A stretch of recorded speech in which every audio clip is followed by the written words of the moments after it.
الحمد لله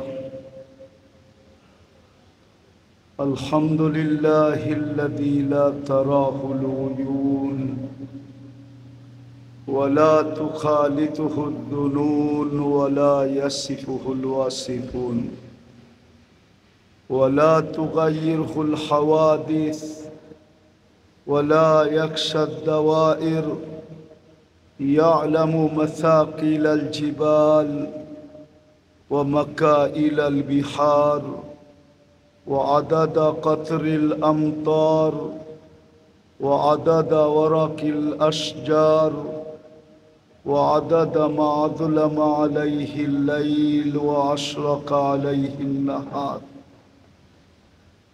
ولا تواري منه سماء سماء ولا أرض أرضا ولا بحر ما في قاري ولا جبل ما في واري هو الأحد الصمد الذي لم يتخذ صاحبة ولا ولد خلق الخلق وأحصاهم عدد رفع السماء بقدرته بغير عمد بسط الأرض بقدرته على ماء الجمد قسم الرزق فلا ينسى من خلقه أحد ولم يكن له كفوا أحد الحي القيوم علي العظيم جواد الكريم حنان منان فعال لما يريد والصلاة والسلام على حبيبنا وحبيب ربنا مصطفى مجتبى لواء الحمد بيده يوم القيامة سيد الأولين والآخرين إمام المرسلين رسول رب العالمين بشيرا ونذيرا داعيا إلى الله رحمة للعالمين شفيع المذنبين حريص بالمؤمنين رؤوف رحيم صلى الله عليه وعلى آله وأصحابه وأتباعه صلاة وسلاما كثيرا كثيرا أما بعد فأعوذ بالله من الشيطان الرجيم بسم الله الرحمن الرحيم ألف لام را كتاب أنزلنا إليك لتخرج الناس من الظلمات إلى النور وقال جل جلاله لقد كان لكم في رسول الله أسوة حسنة وقال رسول الله صلى الله عليه وسلم يا أبا سفيان جئت بكرامة الدنيا والآخرة أو كما قال عليه الصلاة والسلام বাংলাদেশ ইসলামী foundation কর্তৃক আয়োজিত দীর্ঘমেয়াদী বা 19 দিন ব্যাপী 15 দিন ব্যাপী সিরাতুন নবী সাল্লাল্লাহু আলাইহি ওয়াসাল্লাম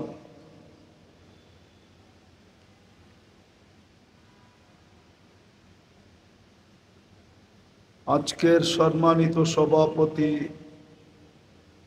উপস্থিত মুসল্লিয়ানে কেরাম কোরআন হাদিস থেকে যতটুকুই তেলাওয়াত করলাম আশা রাখি অল্প সময়ের ভিতরে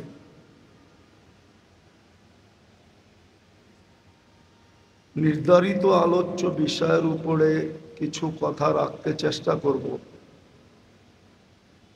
কিন্তু কথার দিকে যাওয়ার আগে ছোট একটা প্রশ্ন হবে।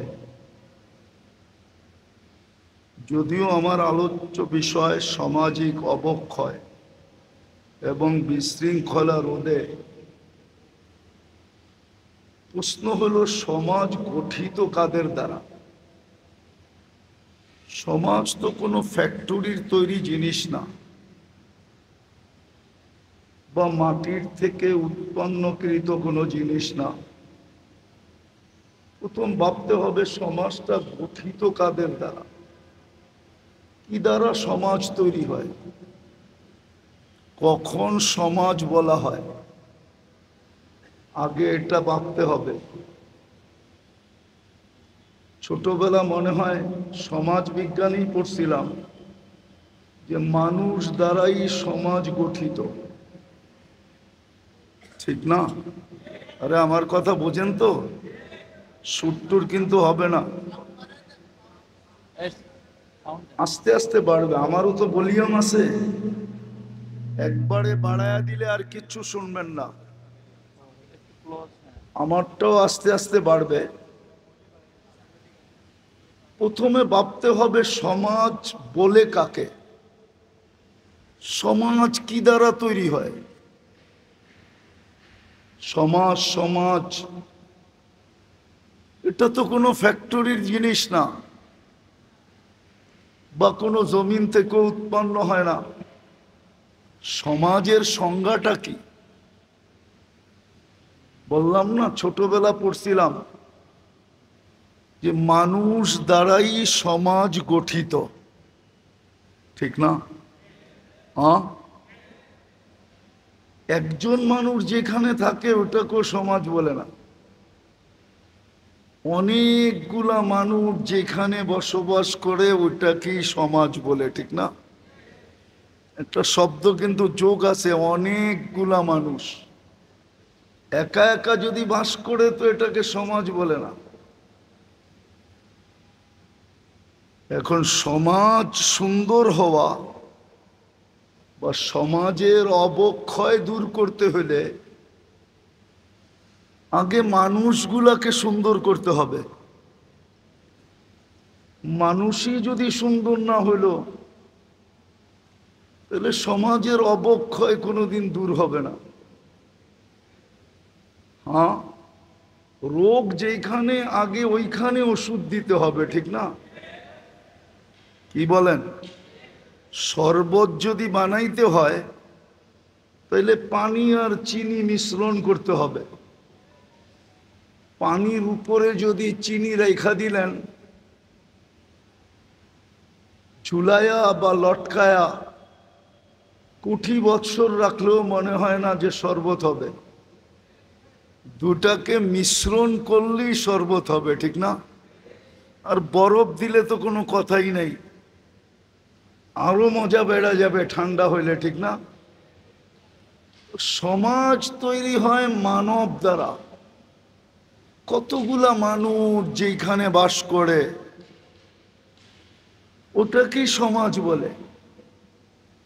সমাজের অবক্ষয় আর বিশৃঙ্খলা যদি আপনি দূর করতে চান তাহলে আপনি সর্বপ্রথম মানুষগুলাকে ঠিক করতে হবে।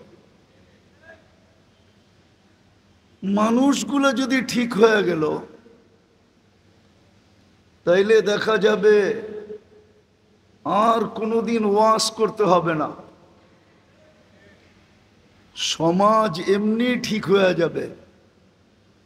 নাইলে ওয়াজ দিয়া সমাজ ঠিক করা যাবে না। মানুষগুলাকে ঠিক করার এই জন্য আগে বসতে হবে মুহাম্মদুর রাসূলুল্লাহ সাল্লাল্লাহু আলাইহি ওয়াসাল্লাম। একটা উদাহরণ দেই, মানুষের ব্যক্তিত্ব যত বাড়ে মানুষের পদচারণের এলাকা সীমিত হইতে থাকে। মনে হয় বুঝাইতে পারি না আপনাদেরকে। ব্যক্তিত্ব যখন বাড়ে তো পদচারণের জায়গা সংকীর্ণ হইতে থাকে, ব্যাপকতা তার ভিতর থেকে বাহির হয়ে যায়। নির্দিষ্ট স্থান তার ভিতরে চলে আসে যখন ব্যক্তিত্ব বাড়তে থাকে। মনে হয় বুঝাইতে পারি নাই। দেশের রাষ্ট্রপতি ইচ্ছা করলে সাধারণ মানুষের মতো ঘুরতে পারে না, পারে নাকি? তার জন্য সীমিত। আবার কোথাও যাইতে হলে অনেক ফর্মালিটি লাগে, ঠিক না? প্রটোকল রাখলাম, ফর্মালিটি তো লাগে। তো মুহাম্মদুর রাসূলুল্লাহ সাল্লাল্লাহু আলাইহি ওয়াসাল্লামের মতো ব্যক্তিত্ব, আল্লাহর পরে যার স্থান, যার এই জমিনে আসারই কথা ছিল না, ব্যক্তিত্বের দিকে দেখলে আর ব্যক্তিত্ব পর্যালোচনা করলে উনি কেন দুনিয়াতে আসবেন? দুনিয়া যদি দেখি তাইলে তো দানিয়া, সবচেয়ে নিকৃষ্ট জিনিস, এইখানে উনি কেন আসবেন? কিন্তু আল্লাহ কারণ বলছেন কেন আসছেন, আগে এটা বুঝতে হবে। তারপরে মোটা মোটা কয়েকটা কথা বলবো। কথা কত দূর যাবে এটাও তো জানি না, জাতি মানবে কি মানবে না এটাও তো জানি না। মুসলমান যদি মানতো তাহলে তো আজকে মুসলমানের এই দুরবস্থা হতো না। যেই সময় 350-313 জন ছিল, তখনই তো কারো আঙ্গুল উঠানোর সাহস ছিল না, কেউ চোখ উঠায় তাকানোর সাহস ছিল না, ঠিক না? সংখ্যায় যখন বিলকুল কম ছিল, তখনও তো মুসলমানের এই দুরবস্থা ছিল না। আজকে 250 কোটি মুসলমান, বাবার বিষয় কিন্তু 250 কোটি মুসলমান দুনিয়াতে, 60টা মুসলিম দেশ, 57 কি 60 এরকম মুসলিম দেশ। দুনিয়ার সবচেয়ে বড় টাকা কারেন্সি মুসলমানের কাছে, মুসলমানের চেয়ে বড় কারেন্সি কারো কাছে নাই। কুয়েতের 1 টাকা দিলে আমেরিকান $5 পাওয়া যায়, ইংল্যান্ডের 3.5 পাউন্ড পাওয়া যায়, ইউরোপের 4 ইউরো পাওয়া যায়। শুধু কুয়েতের টাকা বড় না, বাহরাইনের টাকাও বড়। শুধু বাহরাইনের টাকা বড় না, ওমানের টাকা বড়। শুধু ওমানের টাকা বড় না, ব্রুনাইয়ের টাকা আরো বড়। দুনিয়ার সবচেয়ে দামি জিনিস মুসলমান ব্যবহার করে।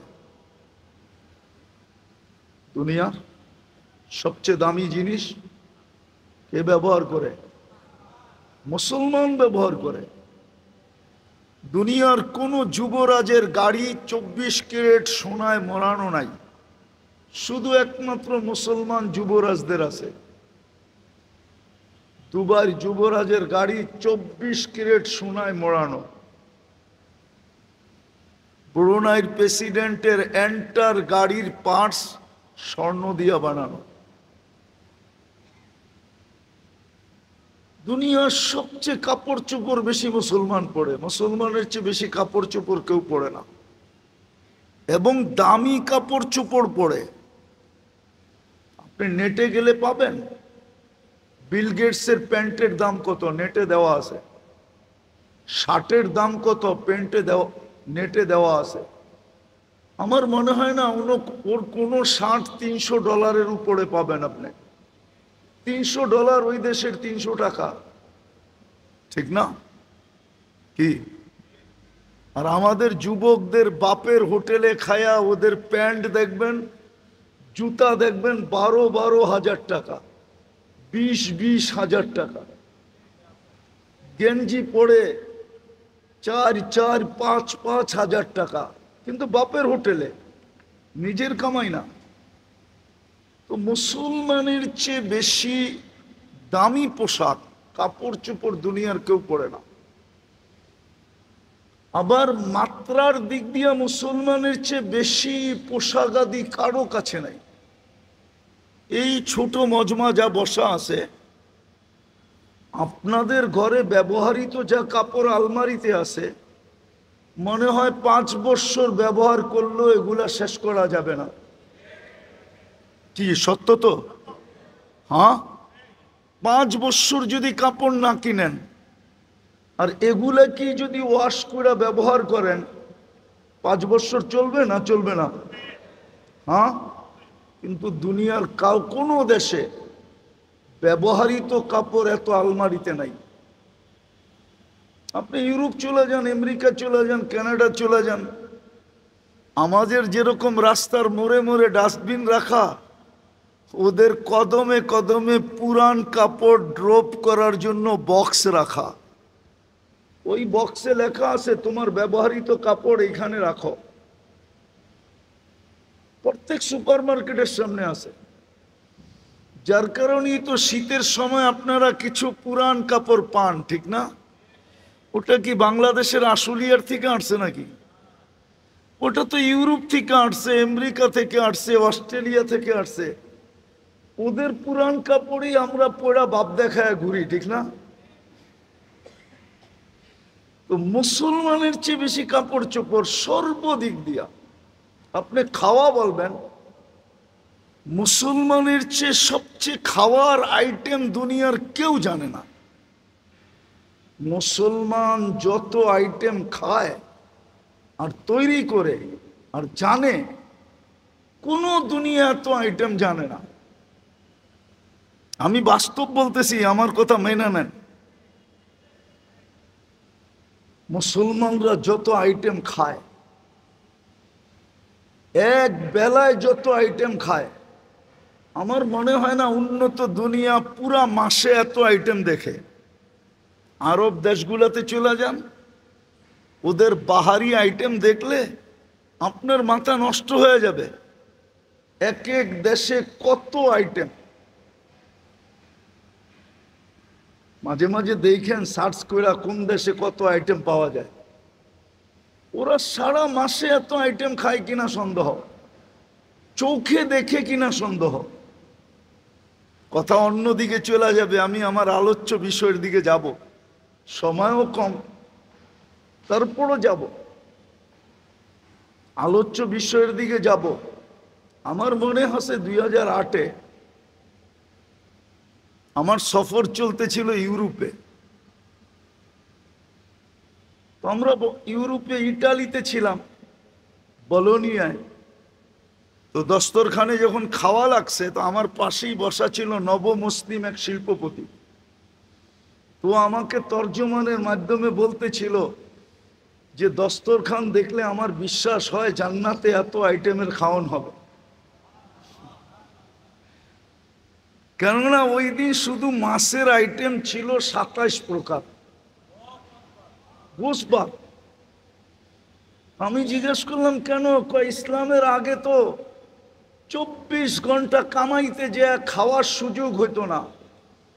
হয়তো সারাদিনে একটা বার্গার, অথবা একটু পিজা, অথবা একটু হটডগ, যা ওদের দেশে খায় চলতে চলতে খায়া নিতাম। কিন্তু ইসলামে ঢুকার পরে দেখতেছি যে খাওয়ার আইটেম কত। কিন্তু আমার প্রশ্ন হলো, আজকে মুসলমানের এই দুরবস্থা কেন? সামাজিকভাবে বলেন, পারিবারিকভাবে বলেন, রাষ্ট্রীয় তো বাদেই দিলাম, কেন আমাদের এই দুরবস্থা? সমাজ তো কোনো মেশিন দিয়ে চলবে না যে এইখানে কোনো প্রযুক্তি ফিট করলে সমাজ ওই প্রযুক্তির মাধ্যমে ঠিক হয়ে যাবে। বিজ্ঞান মনে হয় এরকম প্রযুক্তি তৈরি করতে এখনো পারে নাই, যেই প্রযুক্তির ফিট করলে সমাজ অটোমেটিক ঠিক হয়ে যাবে। এরকম প্রযুক্তি তো বিজ্ঞানের কাছে এখনো আসে নাই। এরকম প্রযুক্তি তো মানুষের কাছেও আসে নাই। বিদায় আমি আবার আমার প্রশ্নের কাছে যেতেছি। যে সমাজ গঠিত হয় মানুষ দ্বারা। যতক্ষণ পর্যন্ত এই মানুষগুলা ঠিক না হবে ততক্ষণ পর্যন্ত আপনি সমাজকে ঠিক করতে পারবেন না। হ্যাঁ, যদিও পারেন শুধু রোডেরটা পারবেন, রোডেরটা যেটা সিসি ক্যামেরার আওতায় আনা যায় বা চোখে দেখা যায়, এতটুকু আপনি করতে পারেন। প্রশাসন দ্বারা, শক্তি দ্বারা, নিয়ম দ্বারা, কানুন দ্বারা, পদ্ধতি দ্বারা। কিন্তু সিসি ক্যামেরার বাহিরে যেটা, অন্তরালে যেটা, ঘরোয়া পরিবেশ যেটা, ওটাকে ঠিক করবেন কি দিয়া? যদিও আমরা বড় আকৃষ্ট হই, উন্নত বিশ্বের অনেক কিছু দেখে আমরা খুব আকৃষ্ট হই, যে রাস্তার রীতি নীতি, নাগরিক সুযোগ সুবিধা, অনেক কিছু দেখে আমরা আকৃষ্ট হই। কিন্তু সত্য এটাই, এটা ওদের আবিষ্কার না। ওরা আসল জিনিস র ম্যাটেরিয়ালস নিছেন এক জায়গার থেকে। যেমন কোনো জিনিস তৈরি করতে হইলে র ম্যাটেরিয়ালস আগে আনতে হয়, তারপরে মেশিনে দিয়া নিজের ডাইসের মাধ্যমে ইচ্ছা মতে ওটাকে বানায় নিতে হয়। ওরা মূল নীতিটা কিন্তু আমাদের থেকেই নিছিলেন। আপনি মাইনা নেন আমার কথা, মূল নীতিটা কিন্তু আমাদের থেকেই নেওয়া, কোরআন থেকে নেওয়া, হাদিস থেকে নেওয়া। কিন্তু ওটাকে ওরা মোটিফাই করছে, করে আপনাকে আকৃষ্ট করছে। কিন্তু আপনার কাছে জওহার ছিল, আপনার আমার কাছে মাগনাতিস ছিল, চুম্বক ছিল, জাদু ছিল, ম্যাজিক ছিল। কিন্তু আপনি আর আমি ব্যবহারও করতে পারি না, আকৃষ্টও করতে পারি না। আজকে মুসলিম সমাজ নিয়ে সারা দুনিয়া কেন আঙ্গুল উঠায়? একটা কথা না বললেই নয়, আমরা আমাদের দেশে বড় মাথা উঁচা করে চলি, কিন্তু আপনি জানেন সারা দুনিয়ায় ইসলাম বা মুসলমানের অবস্থান কোথায়? এটা কি কোনোদিন ভাবেন? মুসলমান স্কলাররা কি ভাবে? সুশীলরা কি ভাবে? বুদ্ধিজীবীরা কি ভাবে যে মুসলমানদের স্থান সারা দুনিয়ায় কোথায়? এক কথায় যদি বলি না, তাহলে সারা দুনিয়া আপনাকে আগাছা মনে করে। আগাছা কি কি শুধু আগাছা মনে করে আপনাকে। যদি প্রমাণ দেই তাহলে একটা প্রমাণই যথেষ্ট। বাইতুল মোকাররমের চত্বরে বসা দিতেছি, কথা না জানি কত দূর চলে যাবে। আগামী 7 তারিখে ফিলিস্তিনের যুদ্ধের 2 বছর হবে, আগামী মাসের 7 তারিখে। এই 2 বছর যাবৎ প্রাণীবাদীরা, যারা প্রাণী নিয়ে কাজ করে, প্রাণী নিধন, প্রাণীকে সুরক্ষা দেওয়া যাদের কাজ, প্রাণী নিধনের ব্যাপারে যারা কঠোর। একটা উদাহরণ দিতেছি, বাংলাদেশে ঢাকা শহরে ছোটবেলা দেখতাম কুকুরের উপদ্রব বাড়লেই সিটি কর্পোরেশনের লোক আসতো রাত্রে, যেই গলিতে যেটাকে পাইতো প্রথম লোহার একটা দিয়ে ওটাকে আটকাইতো, তারপরে একটা ইঞ্জেকশন দিয়ে নেওয়া যেত। কিন্তু প্রাণীবাদীরা রিট করছে সুপ্রিম কোর্টে, আর রিটে ওরা জিতা গেছে যে কোনো কুকুরকে আর এইভাবে বাংলাদেশে নিধন করা যাবে না। শুধু ঢাকা শহর না, গ্রামগঞ্জেও পারবেন না আপনি। প্রাণীবাদীরা কাজ করছে। কিন্তু এই 2 বছর ফিলিস্তিনের যুদ্ধ, প্রাণীবাদীদের পক্ষ থেকে ছোট একটা প্রতিবাদ আসে নাই। আপনি দেখাইতে পারবেন না আমাকে কোনো নেটে কোন ফেসবুকে, কোন পত্রিকায় যে ছোট একটা প্রতিবাদ আসছে যে এরাও তো প্রাণী, মুসলমান বাদ দিলাম, ছোট ছোট শিশুগুলা প্রাণী, নিরীহ মানুষগুলা প্রাণী, এদেরকে কেন নিধন করা হইতেছে? সকালে দেখবেন খিলগায় গেলে বা গুলশান বনানীতে গেলে প্রাণীবাদীরা কুকুরকে খানা দেয়। মনে হয় আপনারা দেখেন না ঢাকা শহরে, ঠিক না? শীতের দিনে সোয়েটার পরায়া দেয়, বৃষ্টির ভিতরে ভিজা ভিজা সকালবেলা ওদেরকে খাওয়া দেয়, ঠিক না? আচ্ছা, আজকে প্রাণীবাদীরা কোথায়? ফিলিস্তিনের ছোট ছোট শিশুগুলা একটা রুটির টুকরার জন্য জান দিতেছে, অথচ শত শত ট্রাক দাঁড়ানো আছে লাইনে, অনুমতি দিলেই ভিতরে ঢুকতে পারে আর এই শিশুগুলার জান বাঁচাইতে পারে, কিন্তু একটা ট্রাকও ঢুকতে দেওয়া হইতেছে না, প্রাণীবাদীরও আওয়াজ উঠাইতেছে না। আমি যেটা বুঝাইতে আপনাদেরকে চাইতেছিলাম যে মানুষ যতদিন ঠিক না হবে, মানুষ দিয়েই সমাজ, সমাজ বলেন, পরিবার বলেন, রাষ্ট্র বলেন, ওটা মানুষ দিয়েই গঠিত।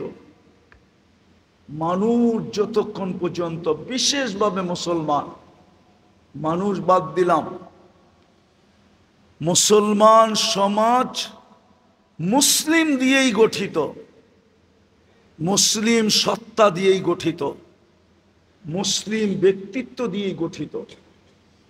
যতক্ষণ পর্যন্ত আমরা প্রত্যেকে নিজের জীবনটাকে মুহাম্মদুর রাসূলুল্লাহ সাল্লাল্লাহু আলাইহি ওয়াসাল্লামের রঙে রঙিন না করব,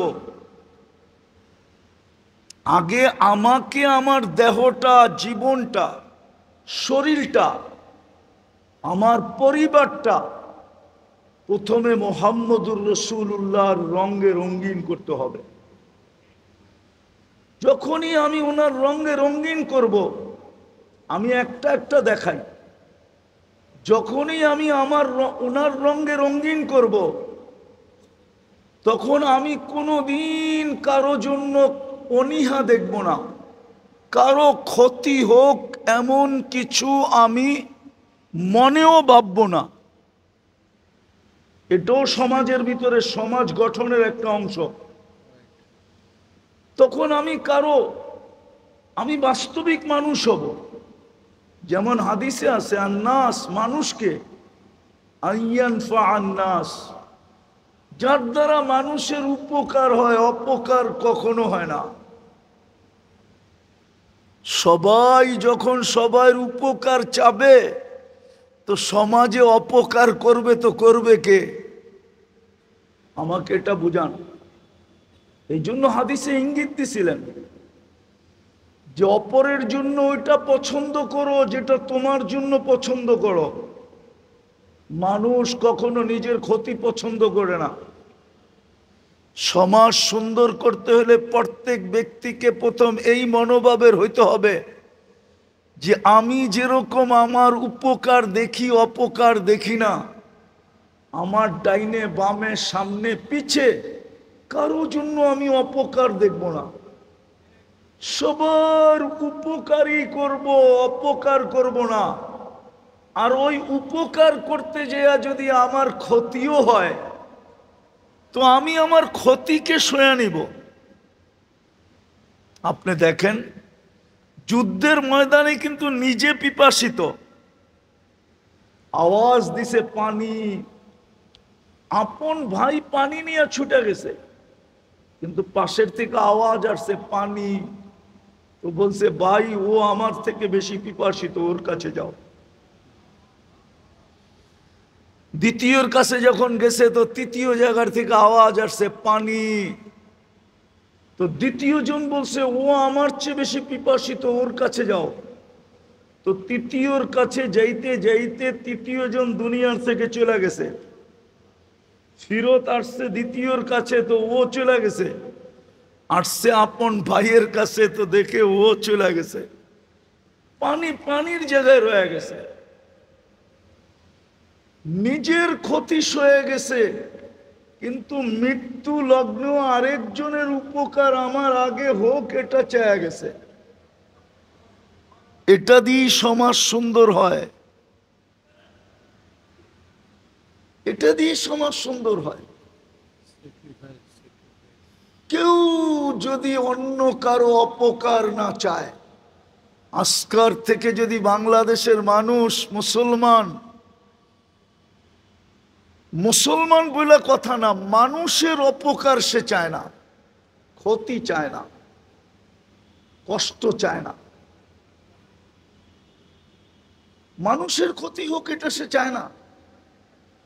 আজকের থেকে যদি সবাই মেনে নিল যে আমি পারলে উপকার করব, শেখ সাদি রহমতুল্লাহ আলাইহির কথা মতো কয় যদি ন্যাক না করতে পারো তাহলে গুনাহ করো না,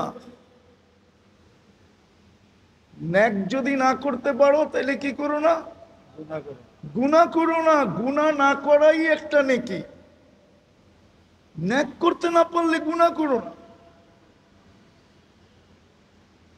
উপকার না করতে পারলো, কারো অপকার করলো না। আজকে যদি আমার রাষ্ট্র, আমার সমাজ, সমস্ত মানুষ এই অভ্যাসে অভ্যস্ত হয় যে আমরা কারো ক্ষতি করব না, দেখেন সমাজ কিভাবে সুন্দর হয়।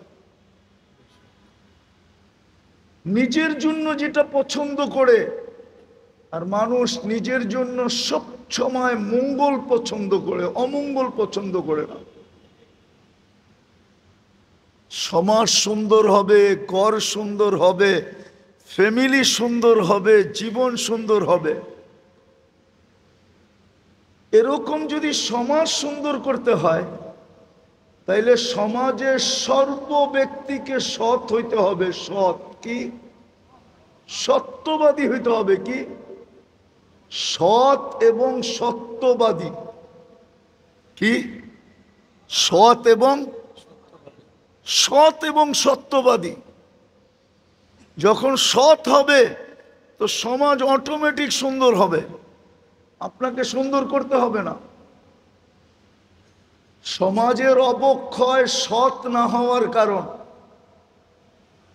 সৎ যখন না হয় না, তাইলে মনে হয় ক্যান্সারের চেয়েও বড় রোগ হলো সৎ না হওয়া। যেই প্রতিষ্ঠানে কেউ সৎ না, ওই প্রতিষ্ঠান 2 দিন পরে মাটিতে মিশবে, এতে কোনো সন্দেহ নাই। সৎ এবং সততা, সাথে সত্য বলা, মিথ্যা না বলা। আমার সমাজে সত্য বলা মনে হয় এখন দুষ্কর হয়ে গেছে। সূর্যের আলো, হারিকেন কেন সূর্যের আলো দিয়া টুকাইলেও সত্যবাদী পাওয়াটা বড় মুশকিল। নাইলে আল্লাহর রসুল কেন বলবেন একদিন আসবে মিথ্যাবাদীকে মানুষ সত্য বলবে, বললে আবার মিডিয়ায় কথা চলে যাবে। হ্যাঁ, এই জন্য প্রবাদ বাক্য আছে, মিথ্যাকে এতটুকু প্রচার করো যে মানুষ সত্য ভাবতে শুরু করে। মিথ্যাকে এতটুকু প্রচার করো, আর এত সুন্দরভাবে প্রচার করো যে মানুষ সত্য ভাবতে শুরু করে। যতদিন পর্যন্ত আমাদের ভিতরে সততা না আসবে, আমরা সৎ না হব, সত্য না বলবো, মিথ্যাকে পরিহার না করব, ততদিন সমাজ সুন্দর হবে না। আমি মোটা বলতেছি, যতদিন আমাদের ভিতরে আমানতদারি না আসবে। আমানতদারি পর্যন্ত, হ্যাঁ, আল্লাহ রসুল ইঙ্গিত দিছেন একদিন তোমাদের সমাজ ব্যবস্থা ভেঙে যাবে। তোমরা আমানতদারকে খেয়ানতদার মনে করবে, আর যে যত খেয়ানত করতে পারবে তাকে তত বেশি ফুলের মালা দিবে। বলে গেছেন 1400 বছর আগে। আমানতদারি যদি না থাকলো, আর সমাজে যখন সবাই আমানতদার হবে তো সমাজ অটোমেটিক সুন্দর হবে। আমি শেষ জায়গায় চলে আসছি পড়ায়। তারপরে সমাজ যদি সুন্দর করতে হয় তাইলে সবাই মুসলমান সমাজ যদি সুন্দর করতে হয়, একটা কথা মনে রাখবেন, ইসলামের দিকে মানুষ দাবিত হয় 3 জিনিস দিয়া। কয় জিনিস দিয়া? আপনার ইবাদত বন্দেগী দিয়ে কেউ দাবিত হবে না, কেননা ইবাদত বন্দেগী তো ইসলামের বেশিরভাগই লুকানো জিনিস। কি? নামাজ কোথায় পড়েন? মসজিদের। রোজা তো যতক্ষণ পর্যন্ত ব্যক্ত না করে বুঝার কোনো সিস্টেমই নেই, ঠিক না? রোজাও তো ইবাদত, ঠিক না? বুঝার সিস্টেম আছে? হ্যাঁ, আপনার সামনে পানি দিলাম তো আপনি বললেন আমি রোজা, কিন্তু এর আগে বুঝার কোনো উপায়? যাকাত মুসলমান দেয়, মুসলমান নেয়, দেখা যায় না। এটা তো আপনার সমাজের ভিতরে, অন্যে দেখবে কি করে? আপনি জ্যাবে হাত দিলেন, আরেকজনের মুঠে দড়ায়া দিলেন, দুনিয়ার দেখার কোনো সুযোগ নাই। হস্ত নির্ধারিত জায়গায়, আর ইমান মাপার তো কোনো মিটারই নেই যে আমার ভিতরে ইমান কতটুকু আছে। ইমান কতটুকু আছে ভিতরে মাপার মিটার আছে নাকি?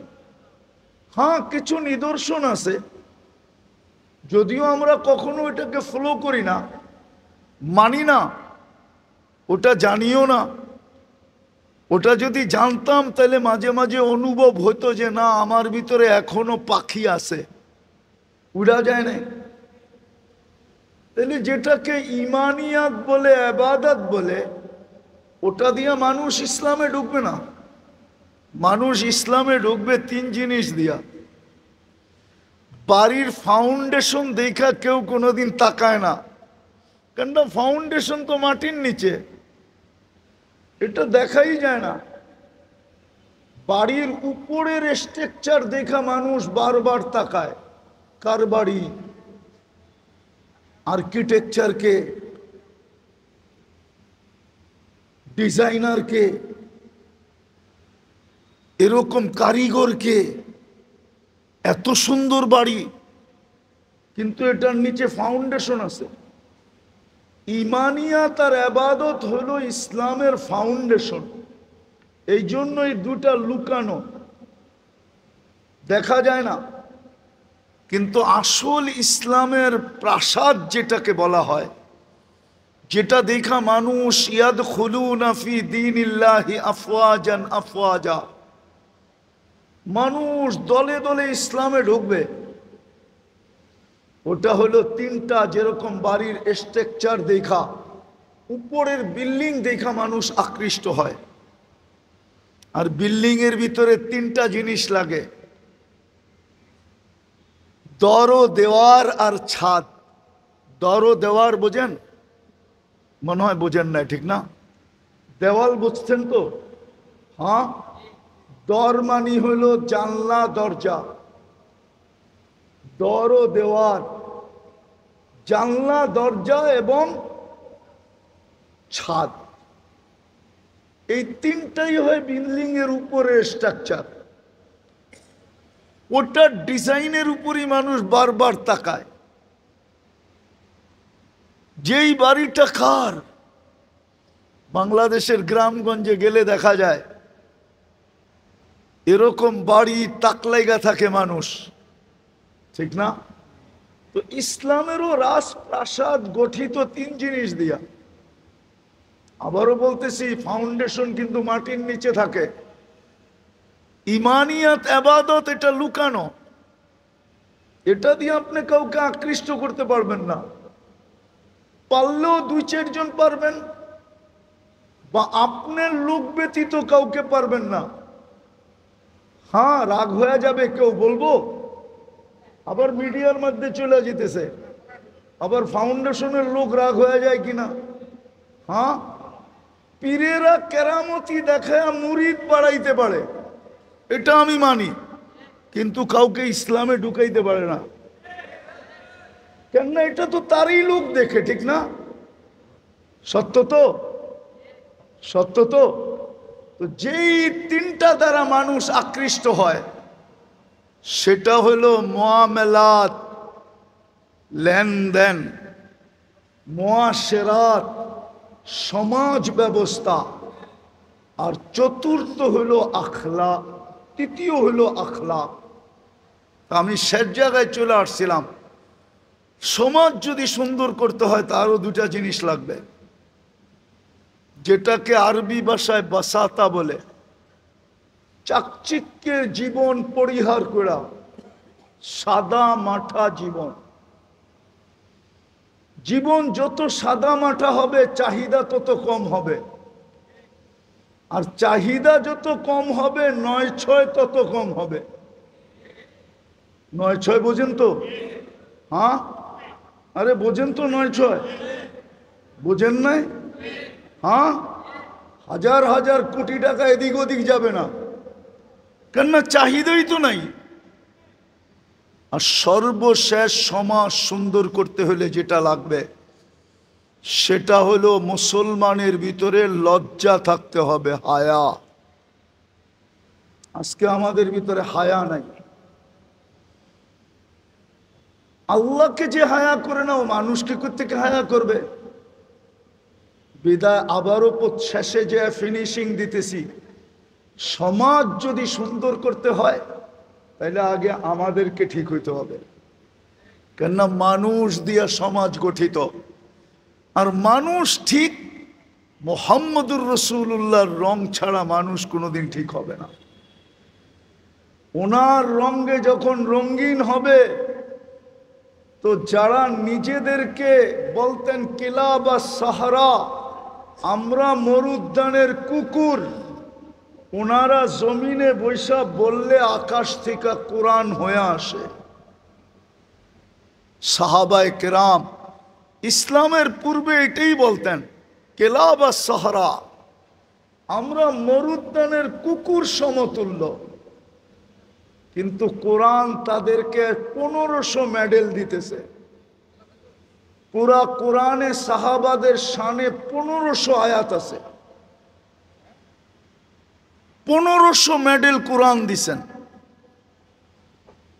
সর্বশেষ মেডেল দিছেন ওয়া কুল্লুন ওয়াদাল্লাহুল হুসনা। চলেন, আমরাও যদি সমাজটা সুন্দর করতে চাই তাইলে আগে আমাকে ঠিক হইতে হবে। মুহাম্মদুর রাসূলুল্লাহ সাল্লাল্লাহু আলাইহি ওয়াসাল্লামের রঙে রঙিন হইতে হবে, তাইলে আমি যতদিন এইখানে থাকবো সুখে থাকবো, এটার গ্যারান্টি আছে। আর এইখান থেকে যখন চলে যাব তো উপর থেকে প্রটোকল আসবে, তাতানাজ্জালু আলাইহিমুল মালাইকা, ফেরেশতা আমাকে স্বাগত জানাইতে জানাইতে নিয়ে যাবে। শেষ কথা এই জন্যই মনে হয় ইমাম বুখারী রহমতুল্লাহ আলাইহি এত জোর দিছেন। উনি বুখারীতে একবার না একাধিকবার একটা হাদিসকে বারবার দৌড়ায় নিয়ে আসছেন, বিভিন্ন অধ্যায় নিয়ে আসছেন। ওনার দাবি ছিল মৃত্যুর পরে কবরে সর্বপ্রথম প্রশ্ন কোন